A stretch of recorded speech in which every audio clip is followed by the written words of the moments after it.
Assalamualaikum warahmatullahi wabarakatuh. Para mitra kaum dangu dongeng Sunda Encing Adnan. Alhamdulillah urang tiasa tepang dangu deui dina gelaran dongeng Sunda anu mantun lalakon Jejer Awi Pasaran Anyar. Dina kaleresan ieu simkuring bade ngalajengkeun hanca dina seri K22. Sakumaha biasa langkung ti payun simkuring nyuhun dihapunten tina samudayaning kalepatan. Sok bilih seueur kakirangan atanapi kasalahan utamina dina undak usuk bahasa cara pangmawa oge bilih manawi aya kasamian dina nami tempat gelar sareng sajabina nyuhun dihapunten. Nu mawi da ieu mah ngan saukur carita fiksi anu direka ku simkuring diproduksi atanapi diterbitkeun ku PT Poras Rekor, diproduseran ku Nyai Haji Armelia Anjarwati SP sareng Bapak Haji Rano Karno.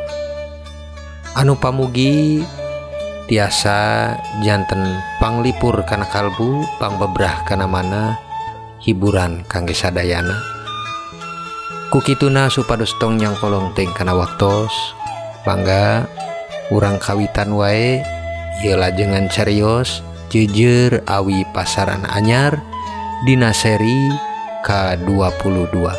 Wilujeng ngadangukeun. Yo ah.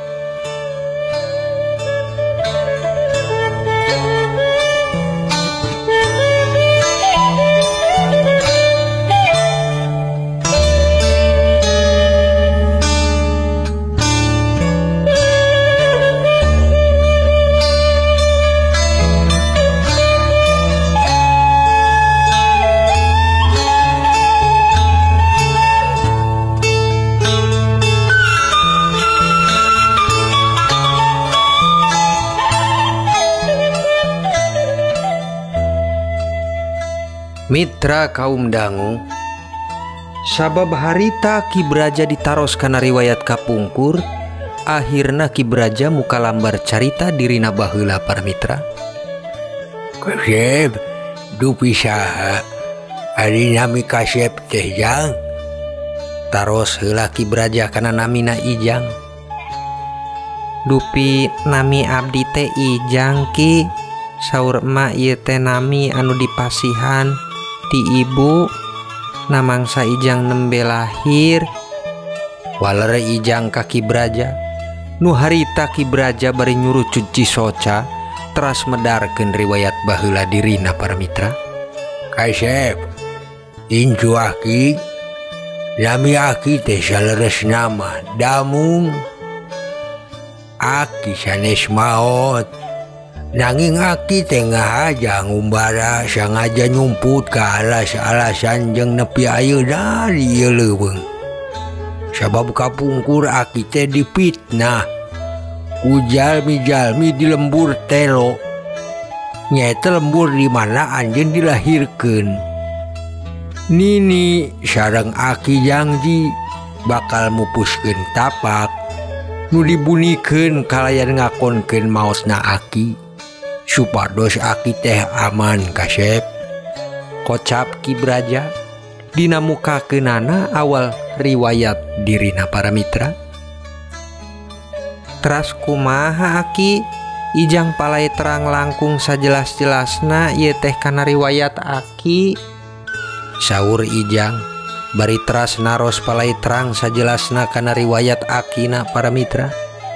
Sumuhun Kasep, yanten harita di lembur telo aki teh kalebot jelema ngarti anu juldol janten patakonan jalmi-jalmi nu hampir saban poe kadongkapan tamu ti saeutik. Aya nu nyuhunkeun ubar, aya oge nu nyuhunkeun panglarisan sareng sajabina.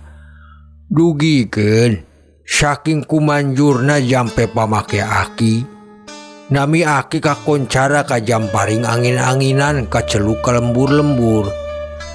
Dasar memang aya nu sirik ka aki teh nya aki teh dipitnahkeun.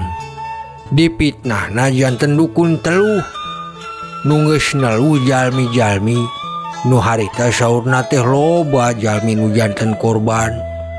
Salembur teh atuh geger, loba wargi pada mau pakarang sareng sajabina. Sasarengan diaping ku para dukun-dukun anu aki teu kenal, ngomporan ka wargi-wargi supados ngabinasakeun aki ku sacara diroyom ku pakarangan ku eta wargi teh.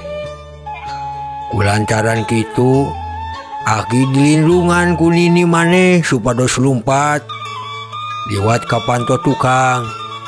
Nanging sateacana aki lumpat aki nyaksen bapa sareng indung maneh harita ngadepan para wargi nu geus teu katahan ambekna alatan diadu fitnah. Kaleresan indung maneh teh nuju ngandung, nyaeta ngandung maneh ijang pasalapan sasih pisan. Aki ningal bapa sareng indung maneh digeprukan sareng dibacokan nepikeun kaboreh getih sakujur awak. Nanging namang saharita alatan bapa sareng indung maneh tos maot, wargi teh teu cekap nepi di ditu. Rompok aki dibakar, mastikeun maranehna aki sareng nini teh milu kabakar. Harita suneung geus ningker ka bilik bumi aki. Aki lumpat bari bebeja ka nini. Aya hiji cecepengan aki nu disebat Jejer awi pasaran anyar. Dina waktosna bakal kapimilik ku teu kaduga ku incu urang. Nyaeta anjeun kasep dina sangkan aki eta ge mun maneh salamet. Mun eta Jejer parantos katampi ku incu aki nyarosna ku ijang, ya harosna urang bakal ditimukeun deui sareng nini. Eta Jejer teh ku aki dititipkeun di alam kalautan siluman. Nini anjeun ge terangeun sabab sajatina Jejer eta anu ngajantenkeun pangbisa aki dina nulungan jalmi-jalmi. Nyaeta kenging tapa aki teh di Gunung Burih. Nini maneh harita oge lumpat, nanging nyumput di selapan dapuran haur koneng. Ningal wargi pada ninggalkeun tempat, panginten sangkaan wargi manini sareng aki teh geus kabakar. Nini maneh masih ningal, yen indung maneh teh masih kene gerak nu hartosna masih aya napasna. Atuh bari ngarindik dipastikeun tos teu aya deui jelema anu ningal, nini maneh ngadeukeut ka indung maneh bari sakuatan lagi paribasana ka maotna dina takdir indung anjeun teh. Anjeun salamet harita dilahirkeun mungguhing caraning kawasa Gusti, jeung harita indung anjeun nitipkeun nami Ijang. Lantaran aki tos ningal pasti yen incu aki teh salamet sareng nini. Aki lumpat susulumputan dugi ka alas-alas nu akhirna aki ngumbara peurih beuteung teu kapanggih tuang di alasan ieu teh kasep. Saur Ki Braja para mitra, nu nyebatkeun nami aslina Damung nu memang teu sanes eta teh mangrupi nami anu dikenal Ijang alias nami akina para mitra. Teras kumaha aki teh tiasa janten katua topeng beureum atanapi garombola nu sok ngarampog Ki? Tarosna Ijang kabah Damung sabab ayeuna Ijang tos ngayakinan pisan yen Ki Braja teh leres pisan akina alias eta teh Bah Damung para mitra. Panjang caritana kasep. Nalika aki abruk-abrukan, aki teh katimu sareng sagarombolan pamuda nu lumpat tina buian di Marsopodo. Nyaeta bui paranti panungtungan buina narapidana nu pasti hukum. Keur aranjeunna teh hukuman berat. Bisa janten eta teh mun sawe anu bakal dihukum gantung didinya di buina. Maranehna asup ka alas nepikeun hiji peuting katimu sareng angki. Singkat carita, 4 jalmi digulung ku aki sakaligus manehna eleh dugikeun ka ampun-ampun ka Aki. Nu akhirna ngaguru ka Aki. Siapa harita Aki kapalang sangsarana. Maranehna oge aya pangalamanana dina perkawis ngarampok pikeun nyambuang padaharan jeung kahirupan maranehna masing-masing nu masih ngagaduhan kaluargi di lemburna. Janten didinya nu dimana setiap ngalaksanakeun operasi nganggena topeng beureum. Nya carios singkat mah kapaksa Aki kitu teh da lapar kitu kasep. Jawabah damu para mitra. Nyarioskeun dirina nu janten rampog alatan tepungna sareng sagarombolan nu lumpat tina tempat buian. Oh kitu Aki riwayat teh. Tapi leres saur emak, Aki teh memang jago. Ijang bangga ka Aki. Sok sanaos Aki tos salah kulantaran janten rampog, nanging harepan ijang Aki tiasa tobat nyuhunkeun ampun ka Allah Ki. Janji moal deui-deui ngalakukeun padamelan kitu. Beja ijang ka Akina nu geus kapalang janten rampog alatan kayan anu maksakeunana para mitra. Jang tos kasep Aki pamitos kieu mah bakal janji oge ka diri Aki moal bade ngulangkeun kasalahan nu sapertos kamari-kamari. Kantenan ayeuna Aki tos pendak sareng incu Aki nyaeta maneh bagea sagala rupina Aki dina ayana. Nanging ieu teh kasep Aki balai tumaros nae ijang tos kenging kana jejer anu disebatkeun di awal nu Aki carioskeun teh tadi. Walerbah damung bari naros ka ijang kana jejer anu dimilikanana nu disebat jejer awi pasaran anyar para mitra. Alhamdulillah atos Ki. Disimpen ku nini eta jejer teh. Malihan leres saur Aki. Ijang teh ngengkeun eta jejer aya riwayatna oge anu panjang dicarioskeun. Sareng asa telebet akal da dirarasa aneh nanging nyata buktosna. Diantawisna ijang tiasa lebet ka alam siluman nu dianteur ku si bandot. Nguseup dina sagara khusus di alam siluman nepikeun kenging lauk mas hejo. Pikeun nyukupan kapalai hiji awewe anu nuju ngidam. Ngan disandiwarakeunana teh janten bojo ijang harita teh Ki. Sabab harita niat ijang sareng emak palai nulungan anjeunna we eta teh. Dugi akhirna ijang geus nyimpen rasa nu leuwih ka anjeunna, nanging anjeunna hianat ka ijang, malah kabur nuturkeun ka jalmi anu nyieun anjeunna reuneuh ti heula. Dugi ijang kacewa, malihan disusur ka bumina sareng emak ngan anjeunna teu aya. Kolotna malah ngahina nyiduhan rarai emak sabolokot pinu ngahina nu nyieun ka nyeri dugi kiwari. Nanging tos leungit sabab ijang tos gaduh istri nu langkung sagala-galana ti anjeunna. Beja ijang ngajelaskeun sadayana anu tos dikengingkeunana tina ngagaduhan jejer awi anu disebatkeun ku Akina para mitra. Memang tos keunahna kitu kasep. Da salaresna eta jejer teh mangrupi bangwaris di karuhun urang anu turun ti nurun dugi ka Aki. Salah sahijina kaajaibanana sawean anu ngagaduhan eta jejer bakal mantun pangrobihan nasib kangge nu ngamilikanana. Ayeuna karaos panginten ku hidupnya. Walerbah damu ngajelaskeun dina salah sahiji kaajaibanana tina eta jejer anu janten banda karamat nu diwariskeun ti karuhun. Palebah dieu ijang ayeuna ngertos Ki. Sabab percaya teu percaya ijang anu ngalamanana. Nanging upami ijang malik deui kana masalah awal tiasana ijang aya di dieu.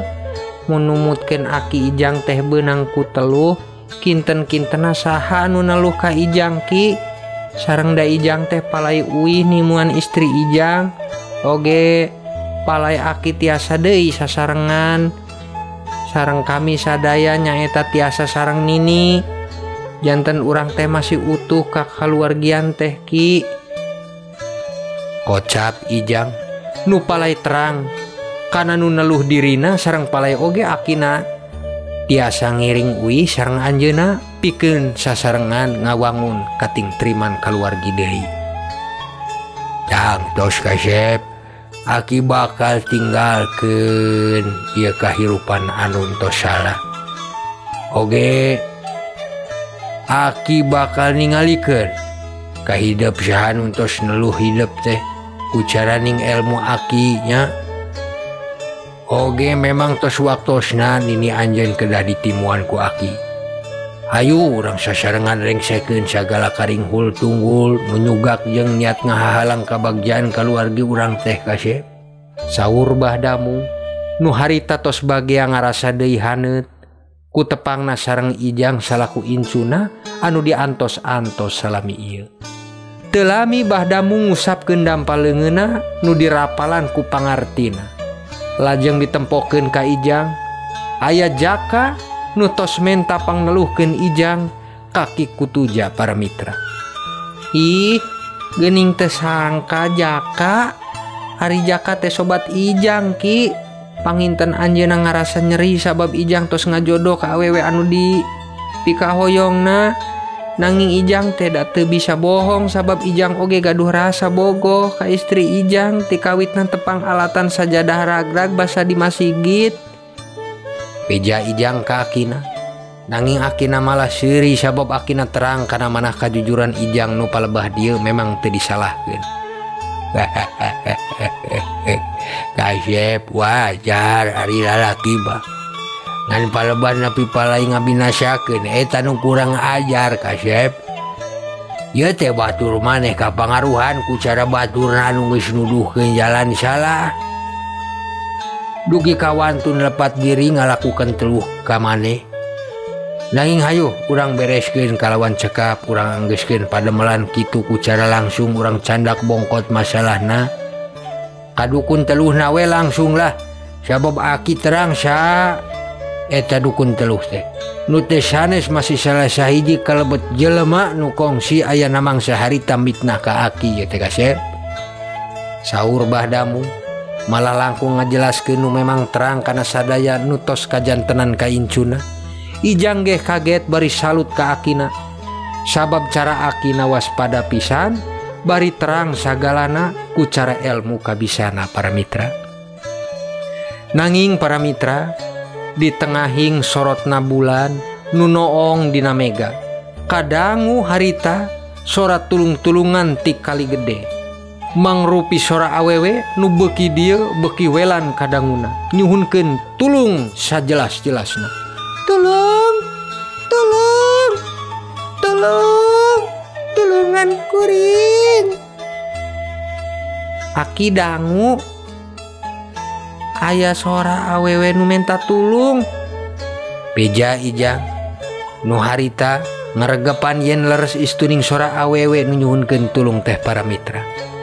Sumuhun aki ngadangu ya teh kasep. Nanging ulah gagabah urang rindik we heula sabab bisi juri jarian maklum leuweung sungil ieu teh. Sok loba bangsa nu kitu nyilip ngaganggu ka arurang teh. Tembal Bahdamu bari harita ngawalan langkah nyusur ka arah kali. Dituturkeun oge harita ku Ijang bari ngarindik sok bilihna lain jelema. Langkah maranehna harita tos deukeut katawis pisan aya awewe buukna panjang ngarumbay bari anggeanana geus lusut tepuguh ku nyuhunkeun tulung-tulungan.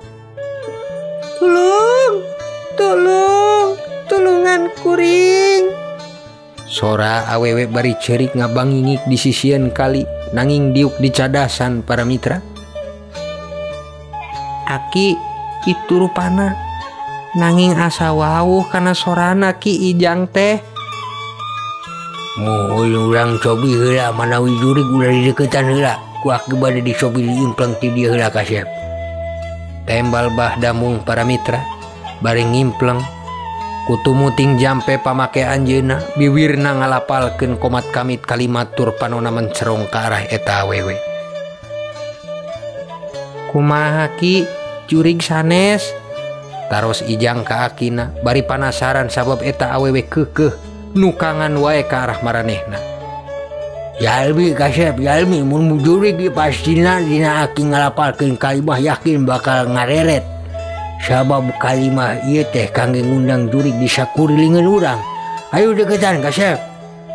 Nya harita Ijang sareng Mbah Damung teras turun ka galengan nu ka arah kali. Ti kajauhan Mbah Damung nyauran ka eta awewe. Antosan nyai, bade ka ditu ye kada pantosan. Tok ka mamana. Teras rikat Mbah Damung sareng Ijang ajelang-ajelangan ka cadasan nu ngampar. Barang saprakna paadep-adep rarai sing horeng eta teh Nyi Yusti Paramitra anu memang dina kaayaan teu puguh rupa alatan disalametkeun ku Siluman Buaya nu sakawitna bade ditumbalkeun ku si Dirwo jeung dukuna. Ya Allah, Yusti, nah jadi kieu Nyai. Ampun ya Allah, duh karunya teuing Nyai. Lajeng harita ku Ijang dibawa ka sisi, digandeng duduaan sareng akina ka daratan, lajeng ditarik ka luhur, diajak ngiring ka tempat nurut awalna Ijang sareng akina ngabakar lauk Paramitra.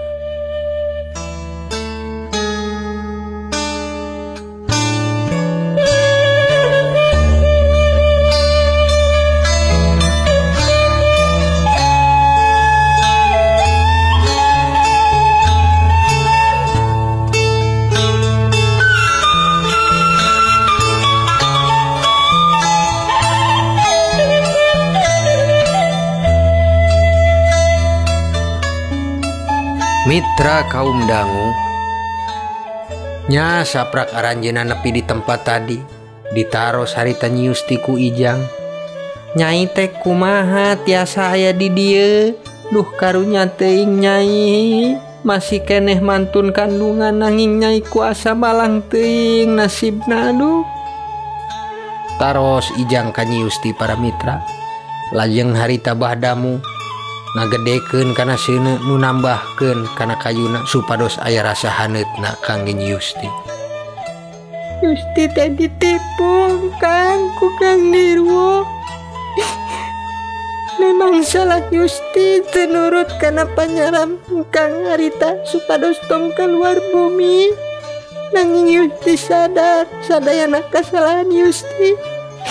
Yusti ngaraos akan pasti kecewa. Langkung ridho Yusti paminya kedah binasa nanging kedah kuleun akang we. Kocap Nyi Yusti ka Ijang nu ngaraos salah tina naon anu tos ngajantenkeun dirina nepi kitu ayana Paramitra. Duh Nyai, sanes sifat engkang pikeun males kanyeri ku teung-teungeun kitu ka Nyai. Sadayana kantos dihampura ku akang. Da sabab ayeuna akang oge tos gaduh istri Nyai, malihan akang geus hami di dieu teh alatan kenging musibah. Cobi sakedik jelaskeun ka akang kunaon Nyai nepi bet kieu ayeuna. Ijang cobi naros ka Nyi Yusti, pikeun sakedikna biasa nyarita kana naon anu tos dialamanana. Alhamdulillah Kang Ijang. Ngiring baja nu sageng-agengna akang parantos gaduh bojo nu tangtosna langkung soleha. Langkungnya Kang teu cara Yusti peda Yusti memang anggap harita mah dangkangan saukur akon-akonan sabab niatna oge nulungan ka Yusti. Nya ugi kieu carita Yusti tiasa nepi ka dieu teh Kang dibawa-bawa naik dina luhuran buaya bodas. Yusti dibantun ngalalayar nyusuran kali-kali nu jarang diliwatan jalmi. Nu akhirna mangsa sisasih nepi di dieu Yusti teu ngertos eta buaya asa teu pisan aya niat palai nyamplok ka Yusti.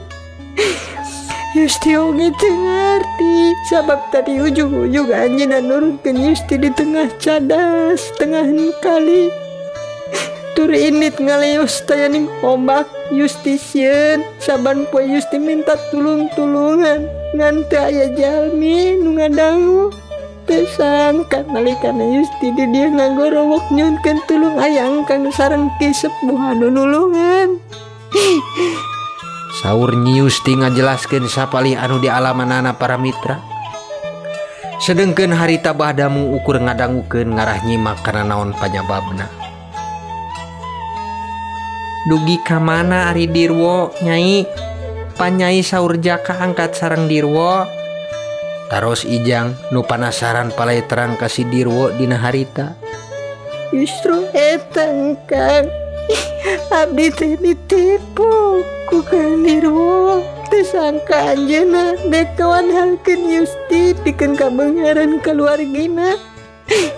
Malian singuring salania keluargi Dirwo teh memang muja ka siluman buaya bodas sareng oge aya dendem kesumat nu rasa masih disimpen keneh ku keluarga anjeunna ka keluarga Yusti. Janten kaget deui teu disangka Kang Dirwo teh nitipkeun budak dina kandungan Yusti teh ngaja memang bade dasakeun. Sabab kangge panutupan mujana ka siluman buaya pikeun keluargina ngengingkeun kasampurnaan tina mujana. Sidik ieu teh sadayana tos direncanakeun. Nanging abdi teu terang ka dituna kumaha kiwari nasib dirina sabab buktosna abdi nu diparabkeun ka buaya teh salamet. Sing pamugi we pangwales adil tinu Maha Kawasa ngeunaan ka dirina jeung jelema-jelema anu sakutu sareng anjeunna. Kocap Nyi Yusti nu mertelakeun nasib dirina bari ku ceurik teterusan nu salami ieu kantos katipu ku cara Dirwo nu teu disangka ti satadina para mitra. Ih neng nong ya teh para mitra nya. Hapunten cariosna kapegat neng nong. Urang lajengkeun wae engke dina seri ka-23 nya. Sakitu anu kapihatur nyuhun pangapunten tina samudayaning kalebatan. Sapunyere pegat simpai paturai patepang deui. Wassalamualaikum warahmatullahi wabarakatuh.